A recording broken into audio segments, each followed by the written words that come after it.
Ok, alors on y va. Donc, nous allons essayer de comprendre ce soir l'affirmation du Tanya, selon laquelle le service de Dieu est aisé, il est à la portée de chacun. Et donc, pour situer tout d'abord cette question dans son contexte, je voudrais faire d'abord un petit rappel historique. Lors de la création du mouvement chassidique, il y a un leader unique, le Baal Shem Tov. Et donc, ça veut dire que dans la mesure où il y a un leader unique, il y a également une unité des conceptions. La chassidoute est faite d'un seul bloc et donc tout le monde adhère aux mêmes conceptions. Après que le Baal Shem Tov ait quitté ce monde, c'est le Maguide de Mezrich qui prend sa succession et là encore, le mouvement chassidique est unique. Et à l'époque du Maguide, il a été très largement structuré. On voit que le sidour des chassidim, avant même le sidour de l'Admor HaZaken, a été introduit à cette époque. Donc le mouvement chassidique se structure, mais il se structure dans le sens d'une entité unique. Ensuite, après le décès du Maguide de Mezrich, le leader du mouvement chassidique est Rabbi Menachem Mendel de Horodok ou Rabbi Menachem Mendel de Vitebsk. Et après avoir dirigé le mouvement chassidique pendant quelque temps, il prend une décision importante. Il fait sa alia. C'est la fameuse alia des chassidim. Donc, il va s'installer en Eretz Israël avec un grand nombre de chassidim qui le suivent. Et donc, pour les chassidim qui restent en Europe de l'Est, en Russie et en Pologne, le Rabbi Menachem Mendel prend une décision très importante, c'est qu'il décide que désormais, il n'y a plus un seul leader, un seul chef du mouvement chassidique, mais il y a des leaders locaux, régionaux. C'est à ce moment-là que l'Admor HaZaken, le premier rabbi de Chabad, devient le maître de la Lituanie, alors que d'autres maîtres de la chassidoute, d'autres disciples de Rabbi Menachem Mendel vont dans les différentes régions de la Pologne, la Lettonie, la Volhynie, toutes les régions qu'il y avait à l'époque. Et donc, à partir du moment où il y a plusieurs leaders dans le mouvement chassidique, alors nécessairement, il y a également plusieurs conceptions, plusieurs façons de voir les choses. Et donc, la question essentielle qui se pose à l'époque, c'est que la chassidoute a pour but d'éveiller la ferveur, de faire que les gens puissent parvenir à un service de Dieu plus intense, en mettant en éveil leur sentiment profond, l'amour, la crainte de Dieu. Et donc, quel est le moyen le plus efficace pour obtenir ce résultat? Alors, on sait que l'enseignement de la chassidoute est basé également sur des notions qui figurent dans la Kabbalah. Ce sont bien évidemment des notions très complexes, des notions qu'il est difficile de comprendre. Alors donc, il y a évidemment un grand nombre de conceptions qui se sont développées à partir de cette question. Mais donc, globalement, on peut considérer qu'il y a deux écoles, deux systèmes qui se sont formés à ce moment-là. L'école de Chabad et l'école de Chagat. Chagat, Chesed, Gvura, Tiferet, les attributs principaux du sentiment. Et donc, la question essentielle qui est posée, le service de Dieu doit-il être basé sur l'intellect ou bien doit-il être basé sur les sentiments? Donc, la réponse des Chassidim Chagat, c'est que les sentiments doivent être privilégiés par rapport à la compréhension. La compréhension n'est pas aisée, les notions de Kabbalah ne sont pas faciles à manipuler, faciles à comprendre. Et donc, finalement, toutes ces notions complexes, on les laisse au rabbi. C'est le rabbi, c'est le maître qui les étudie pour le compte de ses chassidim. Et donc, le maître, le rabbi, donne ses bénédictions, il donne des forces spirituelles aux chassidim. Et le travail des chassidim est de mettre en éveil les sentiments du service de Dieu. En revanche, la compréhension profonde ne peut pas leur être demandée puisqu'elle n'est pas à la portée de tous. Alors, l'Admour Hazaken prend la position opposée à celle-ci et l'Admour Hazaken nous dit bien au contraire, la connaissance doit être mise à la portée de chacun. Et donc, il est vrai que ces notions sont des notions complexes, il est vrai qu'elles ne sont pas faciles à manipuler. Alors, il appartient à la chassidoute de formuler ces notions de telle façon que chacun puisse les comprendre. Pourquoi ? Bien parce que c'est la compréhension de l'homme qui permet son implication profonde. Quand on ne comprend pas quelque chose, on peut l'accepter, on peut se soumettre, mais donc quand on est motivé dans son action uniquement par sa soumission, par son acceptation qui n'a pas d'explication rationnelle, alors on n'arrive pas à s'impliquer aussi profondément que si on le comprend. Donc voilà la réponse de l'Admour Hazaken, qui est à l'origine de toute la conception de Chabad, de tout le système de la Chassidoute Chabad. Et donc, en particulier, on voit que le Tanya, qui est donc l'ouvrage fondamental de toute la Chassidoute Chabad, le Tanya donc, est basé sur un verset qui figure à sa page de garde. Ki karov elecha adavar meod, parce que la chose est très proche de toi, beficha, dans ta bouche ça veut dire la parole, ou bilvafra, et dans ton cœur ça veut dire ici les pensées, le laasoto pour l'accomplir.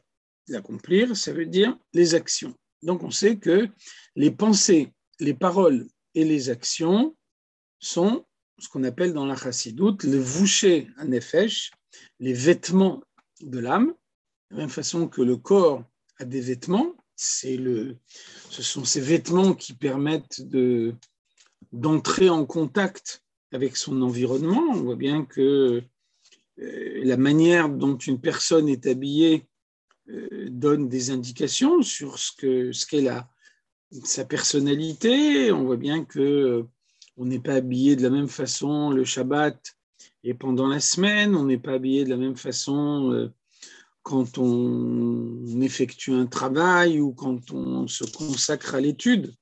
Donc le le vêtement physique, le vêtement corporel est finalement une première étape dans l'entrée en matière avec son environnement. Alors c'est la même chose en spirituel, la définition est exactement la même, et donc les pensées, c'est les moyens dont dispose l'homme pour entrer en contact avec lui-même. Un homme a une idée, cette idée lui vient de son intellect, et donc il a besoin de formaliser cette idée, de construire un raisonnement qui va lui permettre de comprendre cette idée profondément. Peut-être même, à l'issue de son analyse, de s'apercevoir qu'il s'est trompé, que cette idée n'est pas exacte. Donc, cette formalisation qui est finalement le dialogue de l'homme avec lui-même, c'est la pensée. Ensuite, une fois que la pensée a permis la conceptualisation de l'idée, alors on peut ensuite la transmettre à quelqu'un d'autre, la transmettre à un interlocuteur. C'est la raison d'être de la parole. Donc, quand un homme n'a pas compris lui-même une certaine idée, alors il peut demander une explication et grâce à la parole de celui qui s'adresse à lui, eh bien, il va pouvoir comprendre une idée et donc lui-même la conceptualiser par la suite, alors qu'au préalable, il ne comprenait pas cette idée. Et donc, s'il était resté en circuit fermé, s'il ne s'était pas adressé à quelqu'un d'autre, il aurait sans doute jamais compris cette idée. Donc, la parole est ce qui permet de s'adresser à un interlocuteur et de lui donner, de lui transmettre le fruit de sa réflexion. Et la parole est le moyen le plus commode pour s'adresser à un interlocuteur immédiat. La parole est éphémère. Elle s'envole aussitôt après avoir été prononcée, ce qui veut dire que celui qui n'est pas présent au moment où la parole a été prononcée n'a aucune possibilité de la comprendre, de la recevoir par la suite.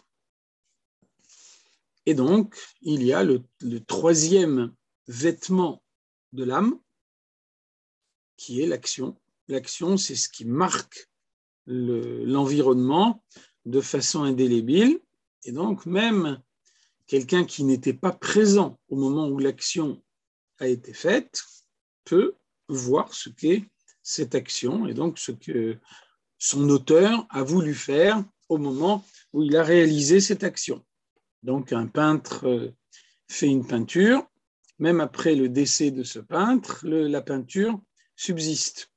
Un musicien compose une musique, après son décès, sa musique reste. Donc, l'action est un moyen d'avoir un impact sur l'environnement, un impact durable. Donc, finalement, les pensées, les paroles et les actions représentent l'ensemble des moyens qu'un homme a de communiquer avec son entourage. Communiquer, ça veut dire à la fois donner et recevoir. Comprendre soi-même une idée et la transmettre, ou alors recevoir une idée de quelqu'un. Faire une action que quelqu'un d'autre pourra observer et comprendre ce qu'il doit comprendre à travers cette action, ou au contraire, voir, observer l'action de quelqu'un d'autre et en tirer des conclusions. Donc finalement, nous dit le verset, lorsque un homme parvient à servir Dieu par ses pensées, par ses paroles et par ses actions, alors il parvient à la perfection du service de Dieu. Parce que toutes les dimensions de sa capacité d'échange avec son environnement sont alors pleinement investies dans le service de Dieu. C'est la raison pour laquelle la Kabbalah et la Chassidoute nous expliquent que chaque âme doit descendre dans ce monde autant de fois que cela est nécessaire pour accomplir l'ensemble des mitzvot par la pensée, par la parole et par l'action. Ça veut dire que dans chaque mitzvah, il y a, chacune des 613 mitzvot, il y a une dimension de parole, une dimension de pensée et une dimension d'action. Et donc, l'Admour HaZaken nous dit Ki karov elecha adavar meod. Évidemment, il cite un verset qui figure dans la Torah, dans le Chumash Dvarim. La Torah nous dit servir Dieu par la pensée, par la parole et par l'action. Karov elecha adavar meod. Cela est très proche de toi. C'est très facile d'y parvenir. Et donc, on voit bien, puisque l'Admour HaZaken choisit ce verset pour le mettre en exergue de l'ensemble du Tanya, c'est-à-dire que finalement, c'est le but du Tanya de démontrer que le service de Dieu est à la portée de tous. Alors donc, on voit qu'après avoir introduit un certain nombre de notions, c'est au chapitre 17 du Tanya que l'Admour HaZaken donne l'explication de cette idée. Donc, l'Admour HaZaken constate, puisque de fait, chacun peut constater également, quand on observe, on analyse, et bien finalement, on a l'impression que servir Dieu, ce n'est pas si facile que ça. Arriver à canaliser toutes ses pensées, toutes ses paroles et toutes ses actions uniquement dans le sens du service de Dieu, ne se permettre aucun écart à aucun moment, finalement, c'est pas si facile que ça. Et donc, l'Admour HaZaken appuie lui-même sur cette interrogation, puisque dès le début de ce chapitre, il nous dit finalement « Torah hinitzrit », la Torah est éternelle. Et donc, on voit bien qu'il y a des fluctuations dans le temps. On peut comprendre qu'à l'époque du Temple, lorsque le Temple existait, lorsque on disposait de la révélation de Dieu dans le monde, alors peut-être qu'alors, c'était effectivement plus facile de servir Dieu. En revanche, quand on est dans la période de l'exil, surtout à la fin de l'exil, dans sa période la plus noire, quand l'obscurité est totale, et que le ototeinu lorainu, même lorsque des miracles se passent, nous n'en avons pas conscience. Alors finalement, comment dire que le service de Dieu est aussi aisé dans une période aussi obscure qu'à l'époque du Temple? Alors que la Torah hinitzrit, la Torah est éternelle, et donc la Torah ne peut pas dire ce que je dis est vrai à une époque, mais moins vrai à une autre époque. À tout moment, le service de Dieu est à la portée de tous. Or, nous dit l'Admour HaZaken, toujours dans ce chapitre 17, on voit bien que chacun possède une âme animale. Donc, dans les chapitres précédents, l'Admour HaZaken a fait une analyse précise de ce qu'est cette âme animale, qui, par nature, attire l'homme vers les plaisirs de ce monde. Ça veut dire qu'au moment où un homme doit se restreindre dans ses plaisirs qui l'attire pour pouvoir se consacrer au service de Dieu, alors c'est une lutte, c'est un combat. Et donc, comment dire que ce combat peut être gagné facilement? Et on voit que l'Admour HaZaken, toujours pour renforcer la question, cite une interrogation de la Gemara. On voit qu'un verset également de ce Chumash Dvarim nous dit « Ve'ata » et désormais « Ma Hashem Elokecha shoel meimach » qu'est-ce que Dieu attend de toi? « Ki im leira » uniquement de le craindre. Et vous voyez que la formulation de ce verset semble indiquer que finalement, et la crainte de Dieu, c'est pas grand-chose. Et la Gemara s'étonne. Atu ira miltazutrati. Est-ce que vraiment la crainte de Dieu, c'est une petite chose? Est-ce qu'on peut dire vraiment que craindre Dieu, c'est vraiment si facile, si accessible à tous? Et donc, constate Rabbi Shneur Zalman, un tzaddik, là aussi c'est une notion qu'il a largement expliquée dans les premiers chapitres du Tanya, un tzaddik, quelqu'un qui n'a pas du tout de mal au sein de sa personnalité, quelqu'un qui se maîtrise parfaitement. Alors lui, effectivement, il n'est pas attiré par les plaisirs de ce monde, et donc pour lui, servir Dieu, c'est effectivement quelque chose de facile. Malheureusement, nous ne sommes pas tous des tzadikim. Et donc, si quelqu'un n'est pas un tzadik, comment est-ce qu'on peut dire que pour lui, le service de Dieu est aisé? Et donc, nous dit l'Admour Azaken dans ce chapitre 17,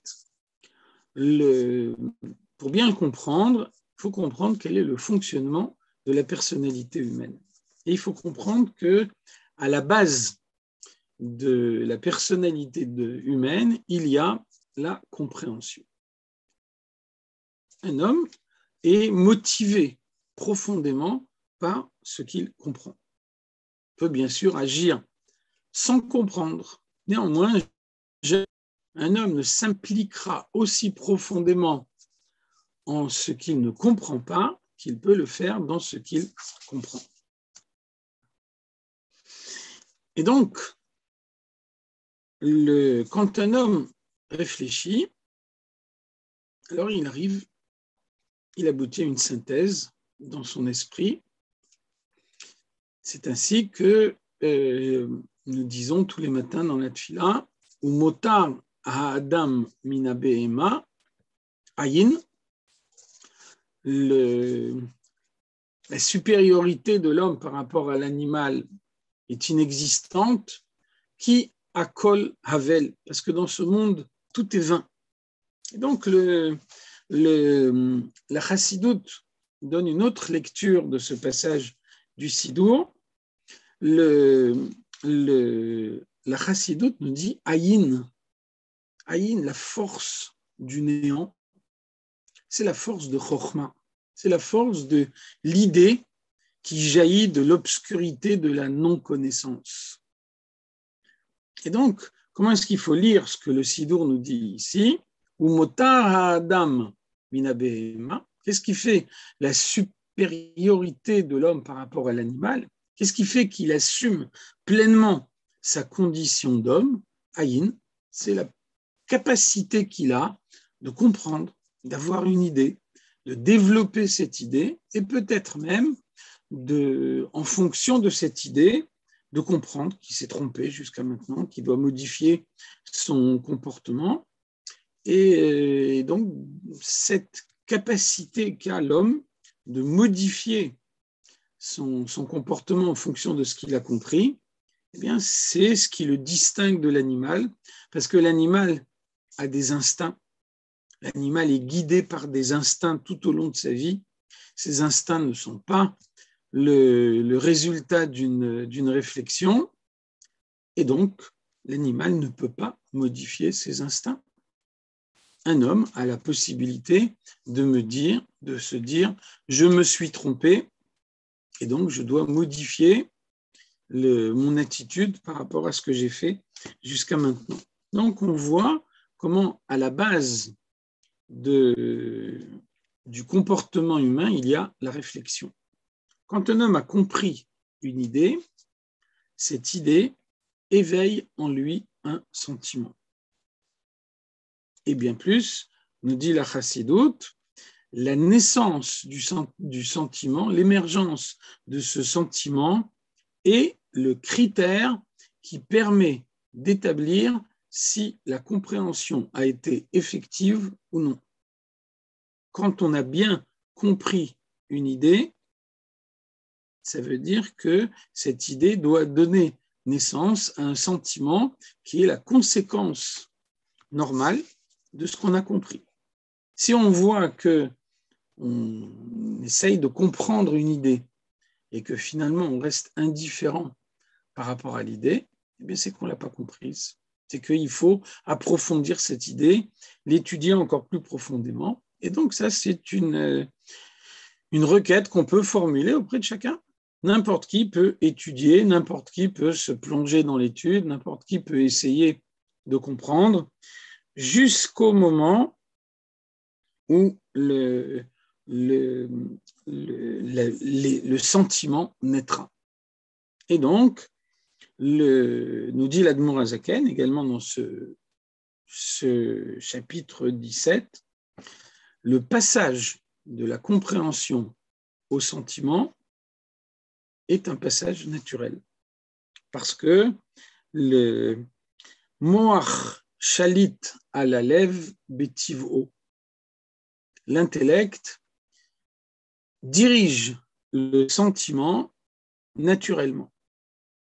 Et donc, lorsqu'un homme comprend, eh bien, il éveille en lui un sentiment. Quand un homme comprend la grandeur de Dieu,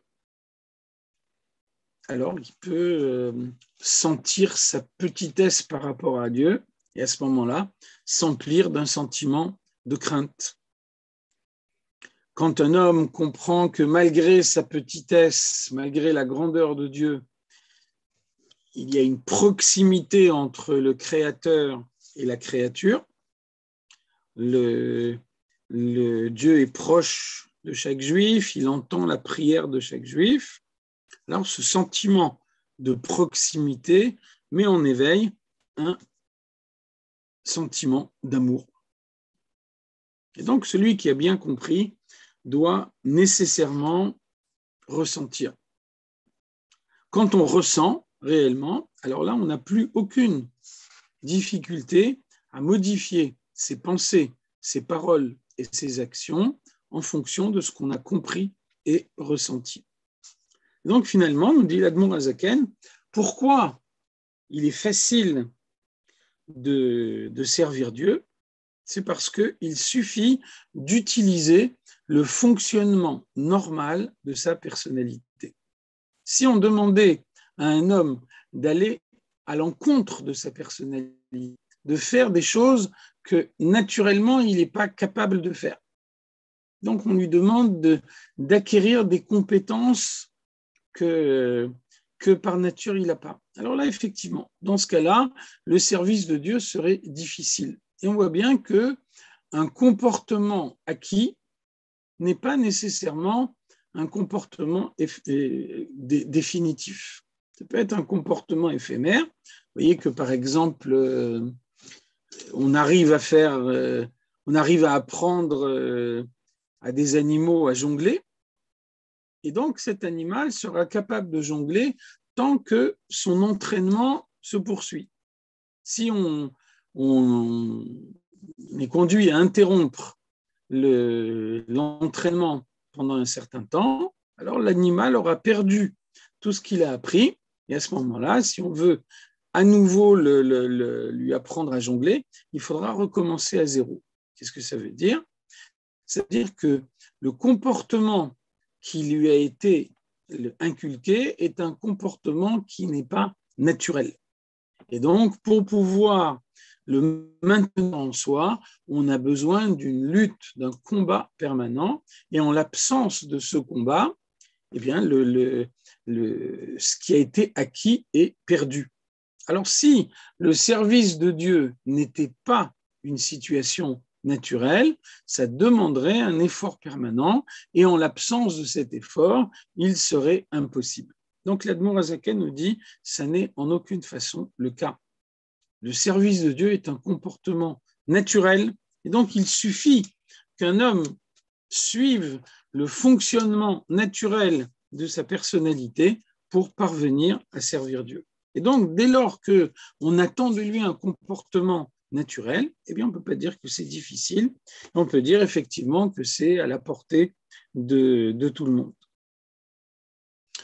L'Admour Hazaken introduit également une autre notion pour compléter cette explication. On voit qu'à la fin du chapitre 17, l'Admour Hazaken parle de Galut Ashrina, l'exil de la présence divine. Qu'est-ce que c'est que cette notion d'exil de la présence divine? Comment ça intervient en ce qui vient d'être expliqué?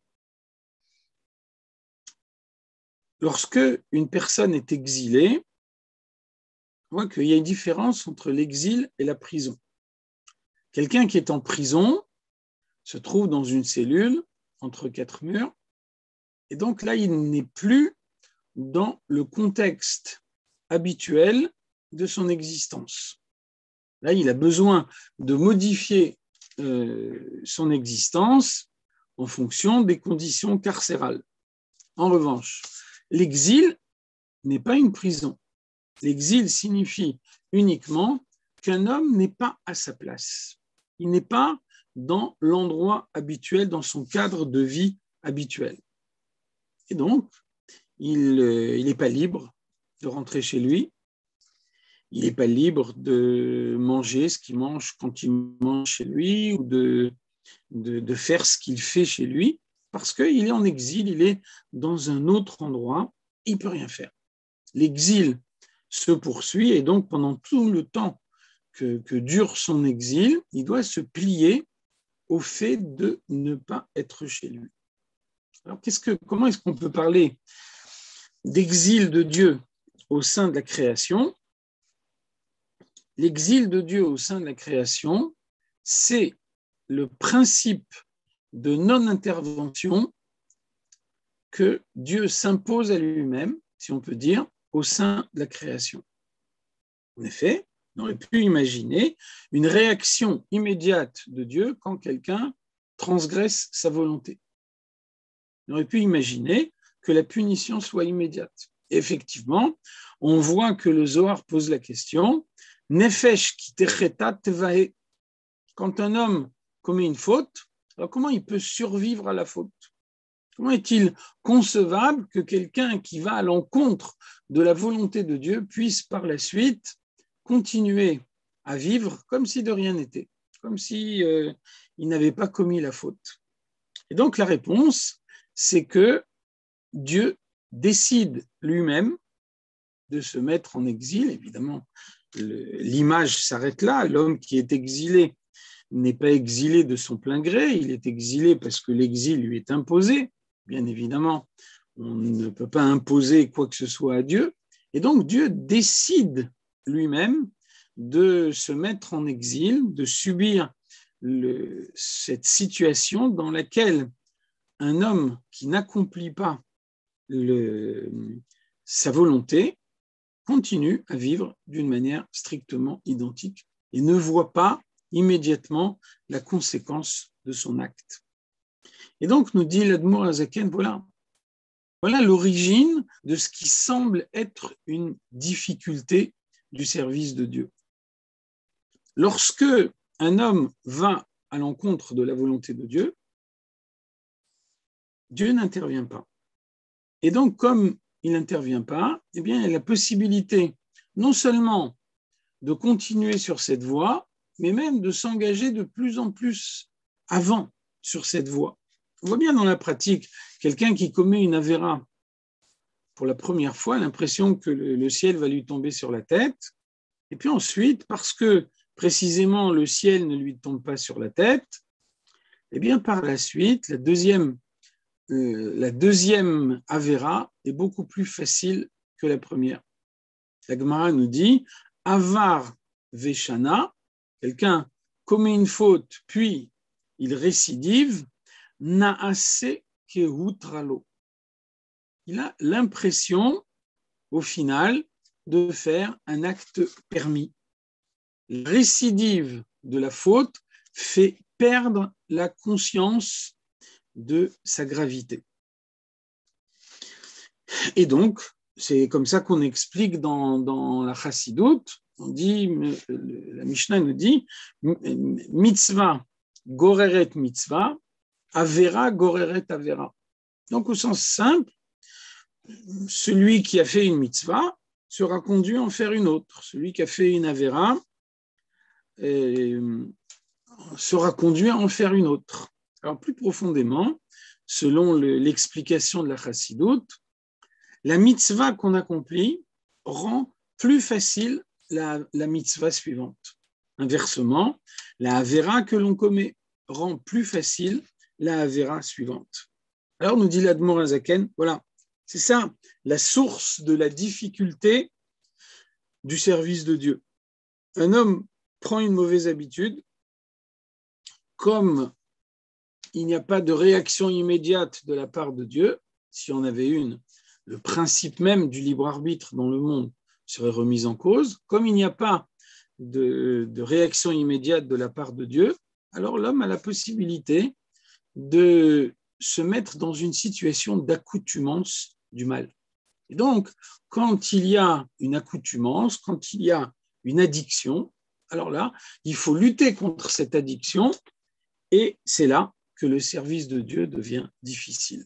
En revanche, quand on ne s'engage pas sur la voie du mal, quand on essaye de faire fonctionner sa personnalité normalement, et encore une fois, on ne parle pas ici d'un tzaddik qui n'a pas la perception du mal et pour lequel une telle situation est naturelle, mais même pour quelqu'un qui n'est pas un tzaddik, pour quelqu'un qui a une attirance vers le mal mais qui ne la nourrit pas, qui ne la satisfait pas, et donc celle-ci, tant qu'on ne l'a pas renforcée au-delà de ce qu'elle est, eh bien, elle n'est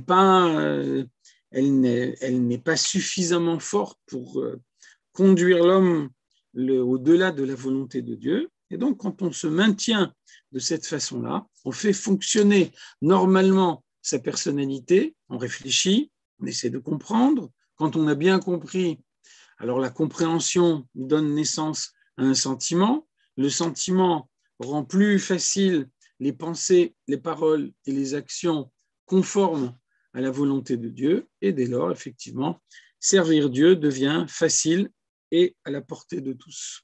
Là, en gros, l'idée fondamentale qui est introduite par ce chapitre 17 du Tanya, et vous voyez comment c'est vraiment une pierre d'angle de l'enseignement de l'Admor HaZaken qui est la spécificité de la Chassidoute Chabad par rapport à toutes les autres écoles chassidiques qui ont pu se développer par ailleurs. Voilà, si vous avez des questions, j'essaierai d'y répondre. Oui, bonsoir, Arnaud, merci beaucoup pour ce cours. Il y a trois questions. Alors, quand vous parliez de sentiment déjà tout à l'heure, c'était sentiment de crainte ou sentiment de joie, de compréhension, d'avoir d'être imprégné de la grandeur de Dieu? Alors, les sentiments, il y a deux sentiments fondamentaux, c'est l'amour et la crainte. Et la joie n'est pas un sentiment, la joie est un état d'esprit. C'est un peu différent. Quand on parle de sentiments, de façon générale, les deux sentiments fondamentaux, c'est l'amour et la crainte. Qu'est-ce que ça veut dire? Ça veut dire que l'amour, c'est l'ensemble des sentiments qui conduisent à rechercher la proximité de celui qui est aimé. Qu'est-ce que c'est que la crainte? La crainte, c'est l'ensemble des sentiments qui conduisent à s'éloigner de celui que l'on craint. Et donc, vous voyez que finalement, quand on a l'amour et la crainte, eh bien, tous les sentiments sont des dosages d'amour et de crainte. Vous voyez que, par exemple, un peintre, quand il peint un mur, eh bien, il n'a pas nécessairement toutes les couleurs qu'on lui demande. Donc, il a quelques couleurs fondamentales. Et puis ensuite, en mélangeant ces couleurs entre elles, il arrive à faire juste la nuance qu'on lui demande, qu'on attend de lui. Donc, c'est la même chose pour les sentiments. Tous les sentiments que l'homme peut avoir sont des dosages d'amour et de crainte. C'est pour ça que quand on parle des sentiments, on parle toujours de l'amour et de la crainte. Vous voyez bien que chaque sentiment est toujours un dosage entre l'éloignement et la proximité. Dans certains cas, la proximité est plus importante que l'éloignement. Dans d'autres cas, c'est l'inverse. C'est l'éloignement qui est plus important que la proximité. D'accord, merci. Ensuite, il y a une autre question. Donc, quelqu'un qui, par exemple, ne serait pas du tout versé dans l'étude, voilà, voilà, comme pas mal de gens qui n'ont pas forcément appris à lire, à étudier, mais qui ne servent Dieu que par les sentiments. Est-ce que son service de Dieu serait forcément de moindre qualité? Alors, non seulement un sentiment ne peut être défini comme un sentiment positif, constructif, que dans la mesure où il est sous-tendu par une compréhension, mais plus encore. On voit, ça peut paraître dur, mais c'est comme ça. Le Tanya nous dit qu'un sentiment naturel, même si c'est un sentiment positif, est nécessairement un sentiment animal. Un animal, je le disais tout à l'heure, il est dirigé par ses instincts. Alors, lorsque l'animal suit ses instincts, il fait quelque chose de naturel. Quelqu'un qui est naturellement bon et qui n'utilise sa bonté que parce que c'est une nature chez lui, eh bien, sa bonté est une bonté animale. Et donc, la bonté n'est une bonté véritable, une bonté voulue par Dieu que dans la mesure où elle est introduite par une compréhension. On voit que, par exemple, la Chassidoute nous donne l'exemple de Avraham Avinu. On voit qu'Avraham vit à une époque où tout le monde est idolâtre. Et donc, Dieu charge Avraham de faire savoir que Dieu existe. Et donc, Avraham, qui est naturellement bon, il utilise sa bonté pour mener à bien la mission qui lui a été confiée. Donc, il reçoit des invités chez lui à la maison et il leur explique que Dieu existe. Et il leur demande de bénir Dieu après avoir mangé. Lorsque ces invités refusent de le faire, alors Abraham leur dit, dans ce cas-là, il faut payer tout ce que vous avez mangé au prix fort. Et vous voyez que la bonté d'Abraham est une bonté réfléchie, même si c'est sa nature, mais c'est une bonté réfléchie. Il utilise en conscience la bonté comme moyen de diffuser la parole de Dieu. Et puis au moment où il s'aperçoit que la bonté n'est pas efficace, eh bien aussitôt il utilise la sévérité et il essaye de mener à bien la mission qu'on lui a confiée avec la sévérité. Donc c'est la différence entre un sentiment naturel et un sentiment réfléchi. Le sentiment réfléchi, dans la mesure où il est le produit d'une compréhension, est adapté à la situation dans laquelle on se trouve.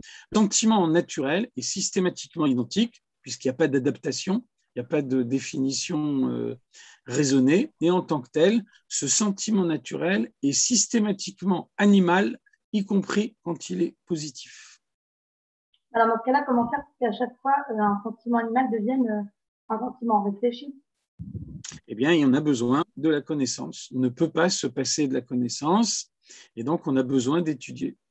Ça veut dire que à n'importe quel âge, dans n'importe quelle condition, on a la possibilité de se plonger dans l'étude, surtout à notre époque où on trouve des livres dans toutes les langues, où la connaissance est beaucoup plus largement diffusée qu'à d'autres époques. Donc, acquérir la connaissance, c'est surtout à notre époque véritablement à la portée de chacun. D'accord, donc il y a une autre question, c'est-à-dire qu'à chaque fois qu'on ferait une fila ou une mitzvah, il faudrait juste avant lire quelque chose pour essayer de méditer, en quelque sorte et s'imprégner de la grandeur de Dieu à chaque fois qu'on fait une mitzvah ou autre chose. Très simplement, hein, si on fait une mitzvah sans aucune réflexion préalable, on fera cette mitzvah machinalement, éventuellement en pensant à autre chose. Chacun comprend bien que ce n'est pas la meilleure façon d'accomplir la mitzvah. Donc, effectivement, pour pouvoir accomplir la mitzvah de la meilleure façon, on a besoin d'une réflexion préalable, on a besoin de déterminer ce qu'est la volonté de Dieu, comment elle s'applique dans la situation particulière dans laquelle on se trouve, on ne peut pas faire l'économie de cette réflexion. Elle est indispensable. D'accord, merci. Donc, il y a une autre dernière question. Quand vous parliez de non-intervention d'Hachem quand des gens font des avérotes, est-ce que justement Dieu ne devrait pas intervenir pour faire réagir les gens? Ça veut dire que les gens ne réagiraient pas par leur effort personnel, ils réagiraient uniquement par une impulsion artificielle qui leur viendrait de l'extérieur. Et donc leur réaction serait sans valeur. Quand est-ce qu'une réaction a de la valeur? Au moment où elle est le fruit de l'effort de l'homme, où l'homme a mené sa propre réflexion et qu'à l'issue de cette réflexion, il est arrivé à la conclusion qu'il a fait une erreur, que la faute qu'il a commise, qu'il n'aurait pas dû le faire, et donc il décide de modifier son comportement à l'avenir. Dans ce cas-là, effectivement, sa réaction est positive. En revanche, lorsque sa réaction lui est inspirée par Dieu, elle n'a aucune valeur. Elle ne sert à rien.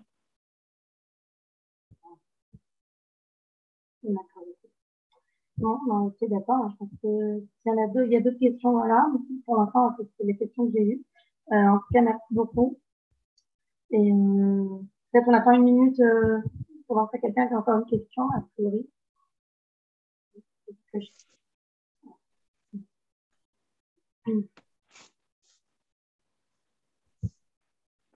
Bon, bah, c'est pas grave. En tout cas, merci beaucoup. On va pas vous retenir plus longtemps. Et je rappelle que le prochain cours du aura lieu le 21 novembre. Et donc voilà. En attendant, bonne semaine. Et Et à bientôt. à bientôt. Merci beaucoup. Au revoir. Au revoir à tous. Au revoir.